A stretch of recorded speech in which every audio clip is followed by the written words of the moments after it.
Hello, everybody, and welcome to today's Unreal Engine tutorial. My name is Gabriel Paiva, and I am an authorized Unreal Engine instructor. And today we're going to be talking about Substrate. And it's going to be an introduction to Substrate, and we want to actually cover the actual basics of it. With that, let's start today's lesson, shall we? First warning here is don't use Substrate on your particular project, the one that you're working on. Like try to open either a copy of it or open like an empty project like I just did. That is going to be the best in this case, because there are a couple of things that you need to know about Substrate before we start. First thing is that it is not an actual plugin. It is already inside the engine. You just need to actually enable or disable it. If you want to make sure that Substrate is running, you need to go to Edit, and you want to go to Project Settings. You can actually search for Substrate, and here it is. And you want to make sure that you turn on the first three options, and that's it. Once you enable all those three, Unreal Engine is going to ask you to actually restart your engine. And once you restart, it's going to recompile all your shaders. Once that is done, this is what you're going to be seeing. And it's going to be exactly the same. And that is because Substrate actually doesn't work at the same time as normal Unreal Engine shading model. It happens to override it completely, all right? And it's going to override it on our project basic. So you must make sure that you actually enable it for something that you really want, because there is no way back. That being said, let's see what just happened. Let me create a very simple material, and we're going to be using the actual Unreal Engine material. So you see what just happened, right? Here is our friend, the cube. The cube should have the actual basic shape material. Let's open it up and let's see how it looks. And as you can see right out of the bat, it looks pretty different. You're going to see that we still have an actual result node, and we still have parameters on the left, but in the middle, we have this new in-between node. What this is going to do is actually translate normal Unreal Engine materials, right? The ones that were created with the default shading model, to what is called the front material of an actual Substrate result node. And you're going to see that from this side, it looks exactly the same. We have all the same parameters and properties as we had before. We have things like the base color, metallic, specular, roughness, etc., etc. So far, right?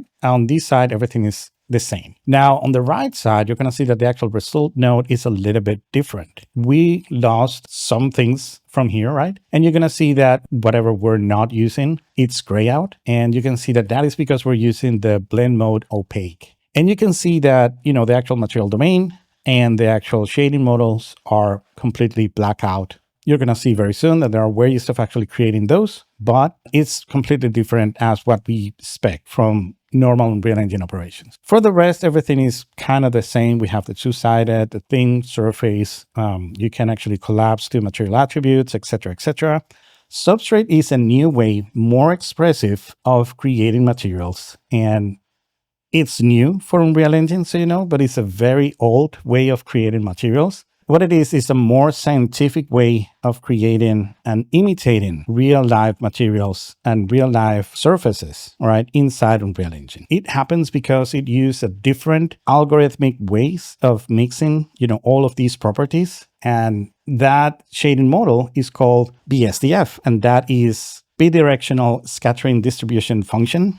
Yeah, it's a bunch of mumbo jumbo. What it really does is fixing some of the basic issues that you're going to find out in a normal PBR, you know, way of creating materials. If we go back to basics, right, we can actually pinpoint what is the big issue with the normal materials inside Unreal Engine, and that is the actual metallic. And this is something that is not scientific. It is something that we have no way of actually how metallic something is. It was an actual gimmicky that even when you could actually set up like a value from 0 to 1, it was actually kind of a Boolean where you should actually set it up to 0 if it was a non-metallic surface, or to 1 if it was a metallic surface. Let's say that this was not a great thing. You know, normal PBR is really good in terms of it being very standard among, you know, different DCCs, right? You could create like a material in any other DCC, and if you connect everything and all the maps that comes from that material that you created elsewhere, it should look exactly the same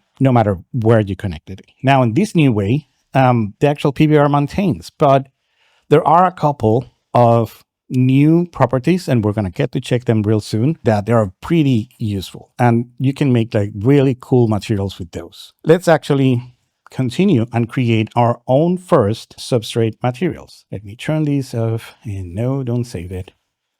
Before we actually create a material, let's go to Engine.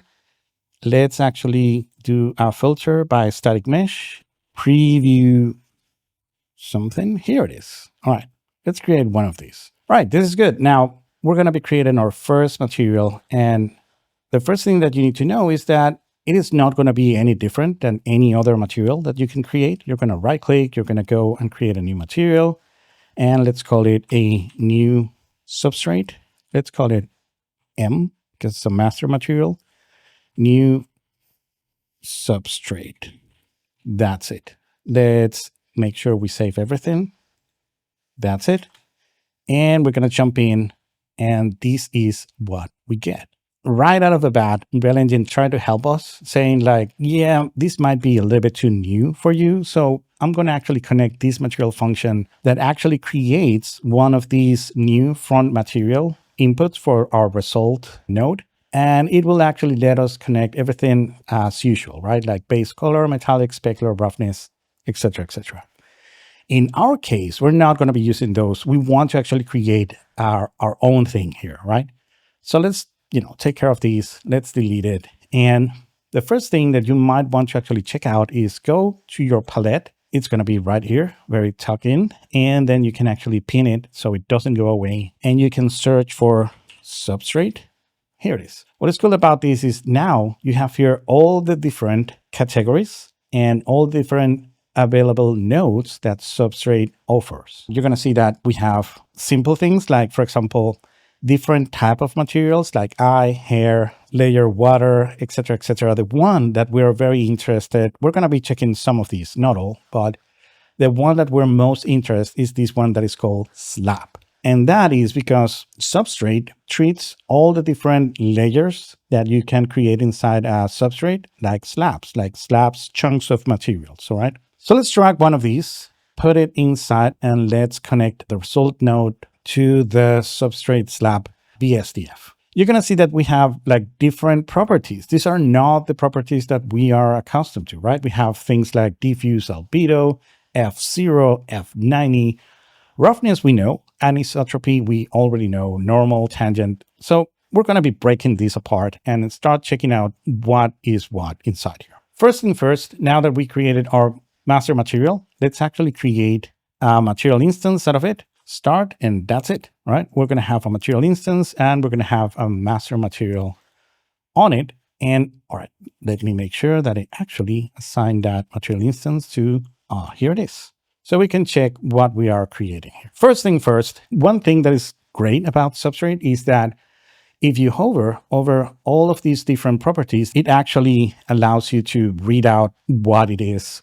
So let's actually create, I'm going to hold down the number 3 key on my keyboard and click, and that is going to create a constant vector. From here, we can actually connect these to the albedo color, and we can right click on it and convert it into a parameter, and let's call it color. And in this case, it should, let's start, talking the lingo, right? It should be the actual albedo. That's it.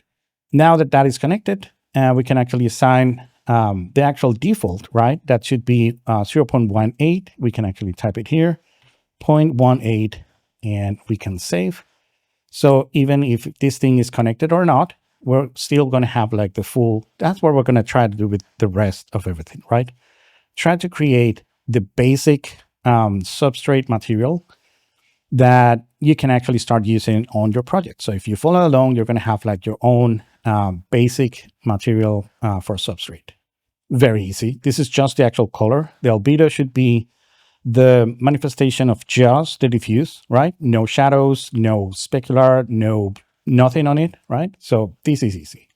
Now we have our albedo here. Let's actually talk about these two, right? These three are actually connected. So F0 and F90.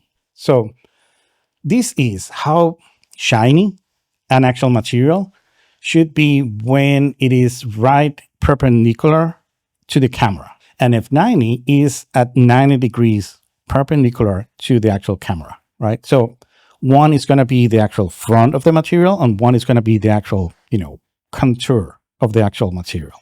And this is pretty important because this is one of the things that was available on all way of creating Unreal Engine materials, but you have to actually use Fresnel nodes to actually create that same effect. In this case, the actual BSDF substrate node actually have it, by default, which is great. You're going to see how realistic actual materials are when you start creating this. Once you actually see how this works, you will never want to connect like a direct roughness to your all Unreal Engine materials. And that is simply because in physics, let's talk physics, all right? Let's be bored a little bit.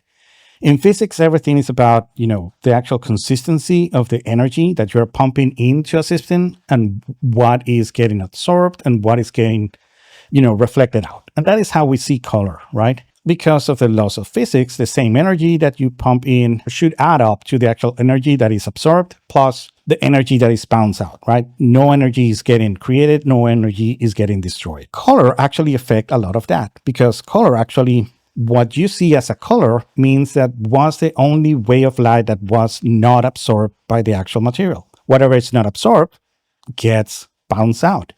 And that is the actual color that you see of things. If you take that into account, what gets bounced out will also give us things like reflections and give us things like speculars. If you absorb all the colors, then when something is white, it tends not to have too many reflections, right? And that is because, all the color was absorbed. And when something is completely black means that all the colors were bounced out. There is no color information. What you see is, purely reflections. And that is something that normal materials from Unreal Engine didn't have. Now, with BSDF, that is the actual norm. That is how it works. Then you need to actually take into account the second thing. And that is the actual location of that reflection, right? When it comes directly from the front of the camera, it should not be that reflective. But if that thing is coming from the side of the actual shape, it should be more noticeable. That is simply how the actual Fresnel effect of materials happen. So let's check it out and see how it looks. So let's connect F0 and F90. So let me connect F0. Let me duplicate these. In fact, I'm going to duplicate these just because this is already a parameter. That's it. F0. And let's connect F90. That's it. All right. Now that we have these three connected here, let's rename this. So this is going to be F0 and this is going to be F90. So we can start, making everything cleaner. And that's it. All right. So now let's check out how this is working. The actual defaults of these are Type 3 unitless defaults to plastic, which is 0.04. So this one should be 0.04. And this one apparently should be 1. Defaults to 1. So this should be completely white. That's it, right? Remember, we're trying to create the actual basics, right? Exactly as they are, the actual defaults, but with something that we can actually start changing. So now that we have these, let's stop just a second and let's jump into our material instance and let's jump here and see what this is. First of all, yeah, albedo, we know what it is. We can actually give it a color, which is great. Let's actually make it pink. Why not? And then we have the actual F0, right? And let's actually start playing not with the color still. We're just going to play with the actual value, right? So when it's really high, you can see how it start, reflecting more and more from the actual core, right? Because it's F0 right through, directly to the material. So let's actually connect the roughness before we continue. Let's hold down S and click, and let's call this parameter roughness. Let's connect it. And it says here that the actual default is 0.5. Let's do that. 0.5. That's it. Let's save it. Let's go back to the material instance. Now let's play with the roughness. Let's make it pretty shiny. Right out of the bat, as it is by default, 0.04 on the center and 1 on the sides, you can see how good this thing starts looking as an actual thing that is physically realistic. This is how actual material should look. So now we should be able to actually play with these, because you can make now, the actual core be a little bit more reflective. And now you start seeing how you can create your metallic surfaces out of this right there. You see? Yeah, because if something is completely like a mirror, it doesn't have a color because it actually bounds all the rays of light. So it didn't absorb anything, so it doesn't have an actual color. It bounds exactly the same amount of light that hits the surface. So that is what the F0 is. Now, let's actually do a little bit of something here. Change the actual color to something just like that. As soon as I, do this, you start seeing more and more of these, F90. A color in here. Here it is. Let me put it bluish so you can actually see it. See how you can see that faint blue right at the 90 degrees? That's what we want. All right. We are playing with a couple of things here. We're playing with the actual color of the F0. That's why we now have an actual color to our speculars and reflections. And we have a faint, bluish to where the light barely, hit the side of these and then hit the actual camera. So let's go back to our master material and let's keep on constructing. Let's pull these up here. And now we have things like the anisotropy. What this is just an actual constant, single one. So let's connect this here. And the default here is 0, right? And we're going to start doing a little bit of something here. So the actual roughness should go only 0.5. We already set that. And the slider max should go no higher than 1. Oh, sorry. This is not the roughness. This is the anisotropy. There it is. All right.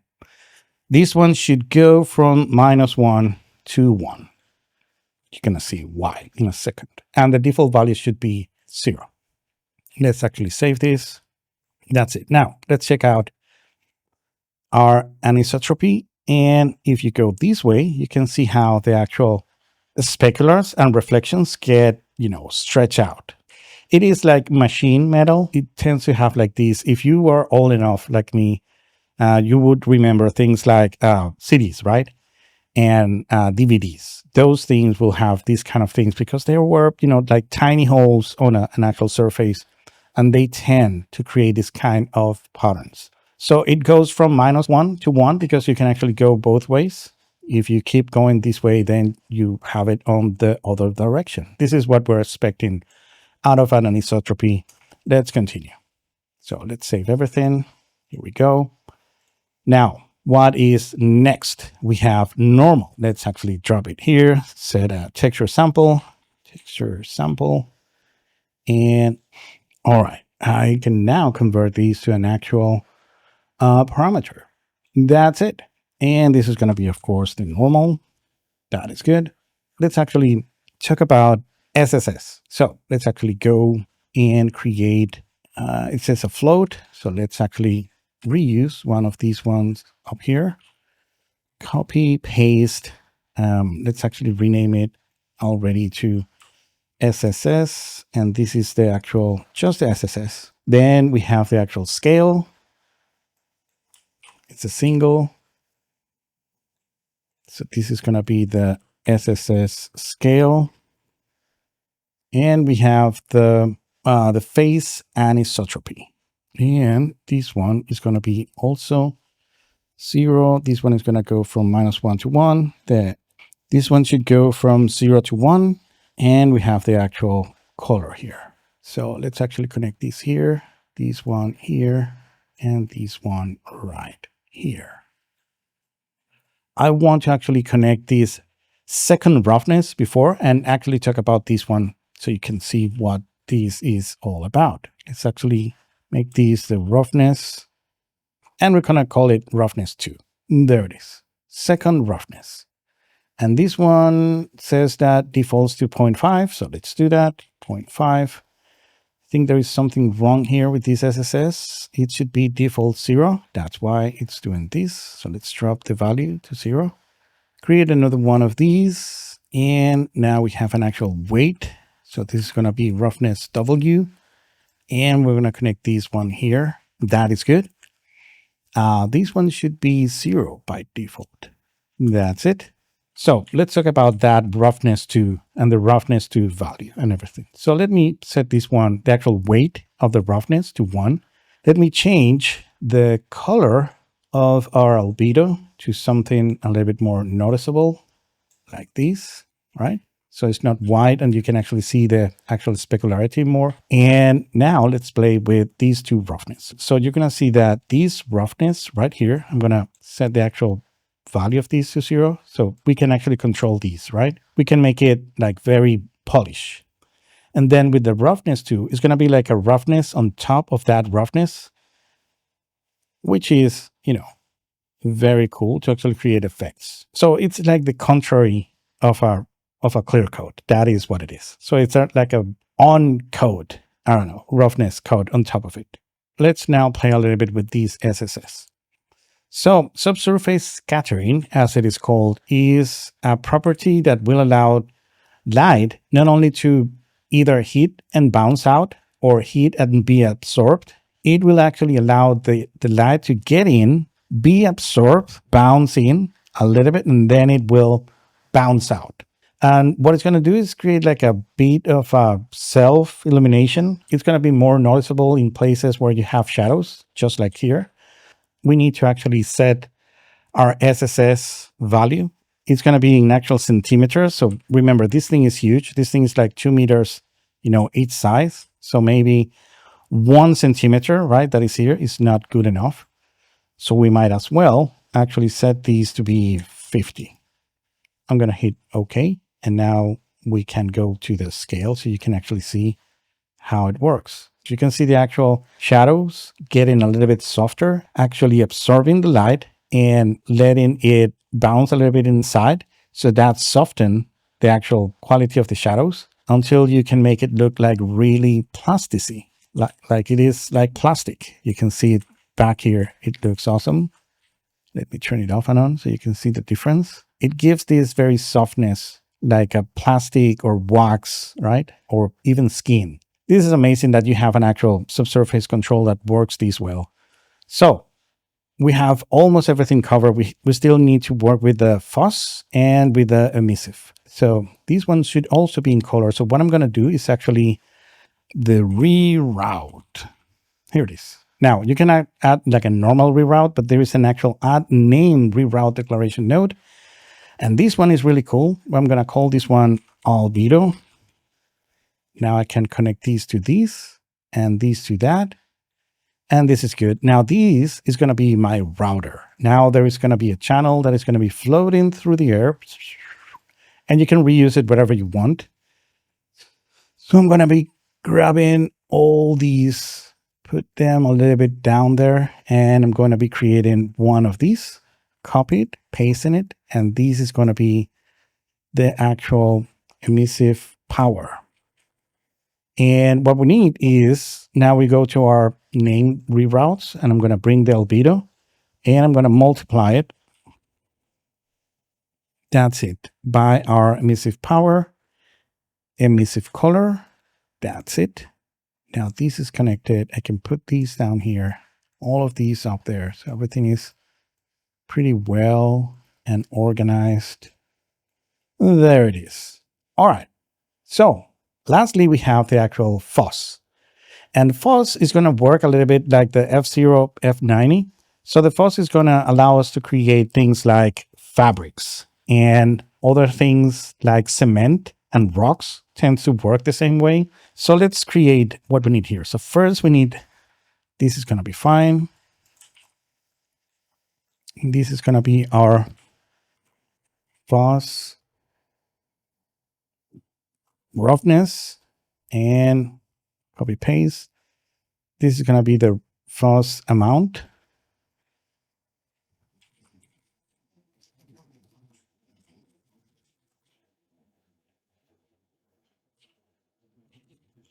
That's good.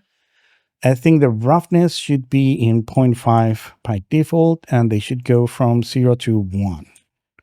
Same with the fuzz amount. That is good. These emissive forward should go higher than this. Let's set these to be 500, the actual emissive power. And we need an actual color, and that's going to be our fuzz color. All right, so in this case, it's going to be an actual color, so we can bring any of these, paste it, let's bring it down. Here we go. Grab all these, put it down there. This is going to be the actual fuzz color. That's it. Let me set these to be like 0.18, like a default gray. Let's connect color to color and roughness to roughness and fuzz amount to fuzz amount. And that's it. Now let's put these down there and let's start playing with all these and see. All right, cool. Everything is very well connected. Let me save and let's go here and start playing with everything else. And that's going to be it. All right, cool. Here we are. That is good. Let's test that out. Let's actually turn off our directional light and we can turn on our emissive power to 500. And that's it. We have an actual emissive surface, right? We can actually control the actual color of the emissive. And with megalights, this is going to be like for free lighting, right? And very stable, as you can see. Beautiful shadows, no, noisiness or anything around it. Magnificent. All right, so let's turn off our emissive power. That is working. We have our albedo. Let's talk about the fuzz now. The amount, let's actually set it to be 1. And you can see now the actual saturation on the sides, like drops, like that is what the actual fuzz does. Let me actually assign like a different color, like maybe pink on the sides. So this is exactly what it does. It's a way of assigning a different color. Not only that, but I think that we can play with the roughness just a tad. Let me drop it. It's like a separate color controls for the outer edge of your materials. So remember when I told you that this was a little bit more scientific? Well, that is because you can actually play with something that is called the index of reflection. So in this case, F0 means maybe nothing. So it's a lot better. If we go to here on substrates, on the side, we should have an actual index of refraction to F0. Here it is. Let's create one of those. This is what we want. Now we can get rid of this F0 because we don't need the actual coloration, because the coloration we can get from the actual fuzz color. So let's leave it there. Maybe we are going to connect that in the end. And here we just need to connect an actual parameter that is going to be the index of reflection or refraction. It's the same thing. And the default, let's set it to be 1.03. That is good. Its slider minimum is going to be 1 and the slider maximum is going to be 2. Now let's check the actual difference here. Let's play with the actual Fresnel. Now in our index of reflection, you can see how I need to actually drop my roughness to 0 so we can actually see it. So what this is actually you controlling the actual Fresnel effect. You can see that if you drop it to 1, the actual reflection is going to go so much to the actual edge that is barely noticeable. If you put it a little bit higher than 1, you can see that you can start seeing that reflection on the edge, but not on the center. So this is you controlling the actual Fresnel effect of the F0 and the F90.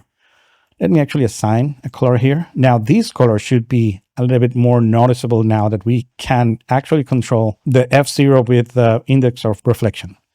So now finally we can see the actual use for the F90. We can color, the outer edge. For the albedo, you have the actual fuzz color and the fuzz amount. So we can actually color these to something like yellow. But still, the reflections could be something a little bit more bluish. This is how you can create like very artistic kind of materials where you can actually play with everything about your surface. This is, and let me actually save it. Let me actually make sure that I'm saving everything. That's it. So we created our first substrate material. And so far, you're going to say, well, yeah, it is a little bit more complicated. It is a little bit more expressive than normal Unreal Engine shading. But what is going to be best is the way that you can actually start layering these materials. And that is what we're going to be checking out right now. All right, so here we go. Let's complicate this just a bit more.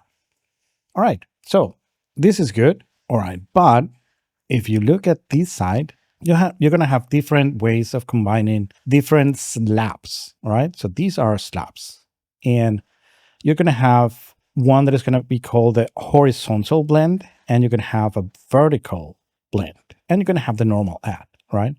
In this case, these two are very interesting. The horizontal is going to be you painting a mask, and in some part it's going to have one layer and another part is going to have a different layer, right?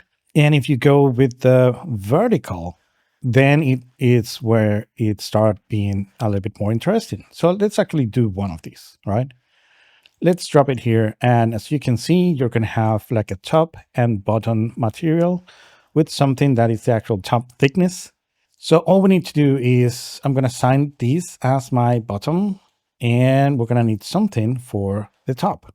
In this case, the top, I'm going to get like a simpler slab that just controls things like the diffuse, the F0 roughness and stuff like that, right? So we're going to be creating like a base material that has like a shininess, like a clear varnish, right, on top. So we're going to be connecting this here, and we're going to be able to actually connect the diffuse albedo. It should be the exact same as our albedo. So I'm going to be calling it from here also, because I just want to actually change, the roughness, right? Clear like a very good clear coat effect on top. And we're going to have maybe like a roughness for the top. So let's actually create one of those. And this is going to be top roughness. That is good. It's going to go from 0 to 1. And it's going to be in roughness. That's it. And for now, I'm going to keep it like that. And this is going to be 0.5, just so you know. Cool. Now, these connected this way is not going to particularly work. You need to actually add one of these coverage weight.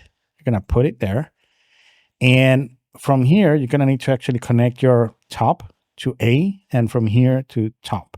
And then with these, you can modulate how much of the top material you want to show. And if this is 0, then you're going to be showing the bottom. And now we can actually grab one of these. We can recycle it to be the actual top weight.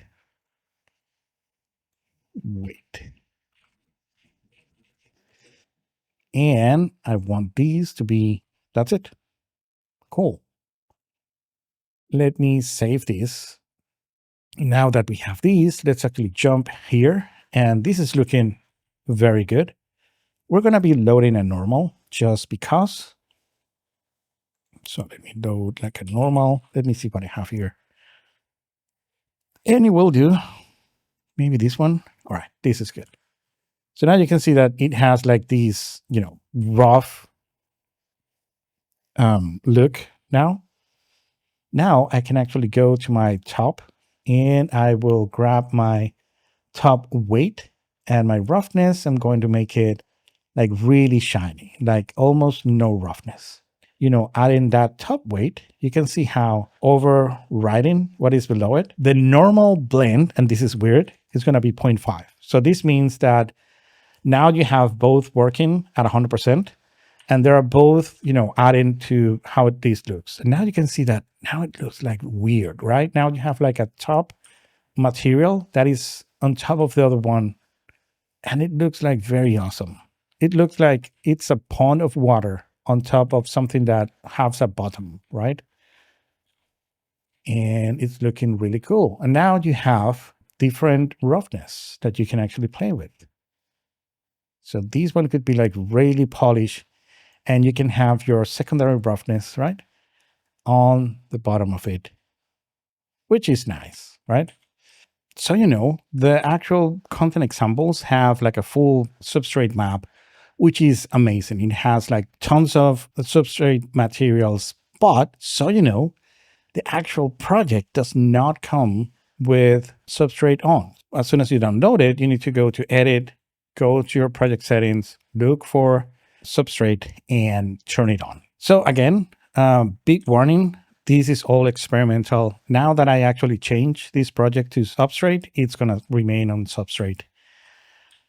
There is tons to actually learn here. It's going to let you know things are limitants to the actual legacy materials. So these are all the different types of materials. So you are going to wonder how you actually create one of these decals. Well, let me actually show you how you do it. Remember that now everything comes from this front material, right? And you're going to find that there is an actual decal material. And now you can actually grab whatever material you create. And if you connect it here, like this, now this is going to be an actual decal. And this is how, instead of having to go here, your material domain, and changing it to material decal, this is how you change it, right? With one of these. And then you connect these to the actual decal material, and CoverX is going to be the actual alpha of it, right? And you can see that as soon as you connect it, everything about the actual material changes. Now you only have like ambient occlusion and stuff like that. It's a little bit better, this way of changing the actual domain and shading models of the materials. You can see that you can create everything that we could create before, like clear coats, like two-sided, unlit emissives, subsurface profiles, and etc., etc., etc. Make the lighting hit a bit of these materials because they look awfully dark. That's right. Now it looks fine. Look at that. Beautiful materials that you can create with Substrate, right? And, you have the actual, this is what is called a horizontal mix, right? And let me actually jump. You're going to have enough time to actually go here and actually check out all the different materials. What is great is that you can take a look on how they were made. You simply need to actually go here, double click on the material, and you're going to have all the nodes and how, they are connected. And yeah, see, that is how this works. And you can actually take a look, take a peek on how all these materials are created. That is going to be wonderful. You can see that you can also create, again, type of materials, on-lead, hair materials, and volumetric materials. There is no skin material so far, but I'm guessing that you can create one of your own. There is one in particular that I'm looking for, and that is, here it is.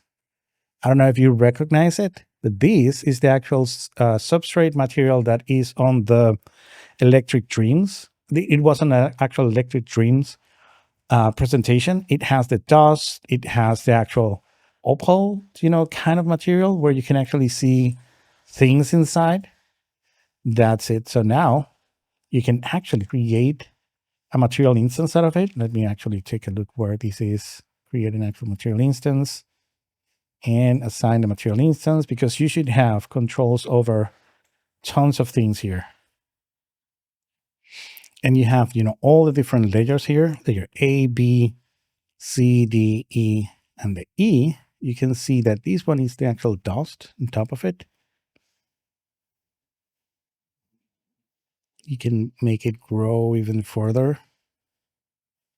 This is great. So with this, I want to actually close these tutorials. I wish that, you can actually follow along, creating this material, because it's great to start, experimenting with everything new about Unreal Engine.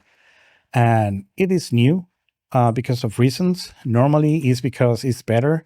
I believe that BSDF is the future. No, it's not the future. It's the future for Unreal. It's like the norm nowadays for a very good material in the industry. This is more expressive. This is more clever. This is more natural and organic.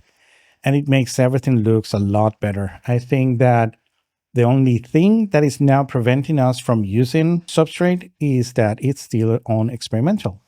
There are a few things that you might want to actually test, but so you know, it's still not as optimal as the normal materials. So even for games might be like very prohibitive. I think that if you're creating something outside of games that is going to be like an off render, you can actually experiment with it, right? And actually try to make your render work with them because you're not too into actual optimization. But if you rely on everything running very fast, you might want to steer it away from them until they are at least on alpha or beta status, right? On experimental is simply too early. Now, I hope you enjoy the actual tutorial and hope you like it. Let me know in the comments. And thank you very much. And be good to one another. And I will catch you on the next one. All right. Bye bye, everybody.